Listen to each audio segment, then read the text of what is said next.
uso nyanya nango? Nyanya ni siling 25. Ariyo siling 50. Idwa maya. Ango michako ni achiel 25 plus sana achiel 50. Wacho nango? Nyanya ariyo siling 50. Dikucho kwani nyanya re mited. Kakoro anyo nyanya siling 50 nyanya ariyo. Taloto nyanya wa 20. Ere bineno ka donjo nyanya sani oidho. In ng'iye kaka piny chal sani. Nyanya idho to dong kaka nyanya tiyo kaka alot betiyo. Iketo nyanya ariyo kidwati weyo madam. Na nyanya yawa. Bayiro digo nyanya mabeyo bali jange pe. Aneno ni gibeto to koro dama nyanya 50 to nyo alot 20 yawa. Nyanya 50 cheptida alot masin 20 yawa ng'ani kaka kineno. Dirude kata nyanya no ng'iew kitungu ti dhiru ti chiem. Kitungu to pesa di? Kitungu achiel siling 10.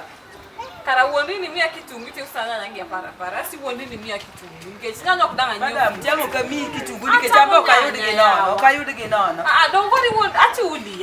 Nyithindo madide ok uluoro lwaro king'eni ng'ati ng'ama na mi pithago ge wa. Obedi pare ok dang' anyiew nyanya 20. Abo uso ne ng'ama chielo. Itero wa marach. Nyanya idho nang'o? Ok idhi e chiro idhi ng'ikuro. Ene kaka nyanya to dak uso no lot ni. Idhi ne pur sel mirido go lo ng'e pur. To donge mo miya mi customer. Dongan ka mondo mi yur pesa. Alot ni pesa di? Alot ni pesa di? Alot no siling 120. Pare niya. Ok ni biro kani mondo cham pesa pa ni ne jawala ke. Ni neno kaka piny ta. Wewe pia man nyanya mbele kuchodhi kucho. Abo uso ke pia de. Giga ma yiero maler malich gi ng'ato de tugo. Dhiyo.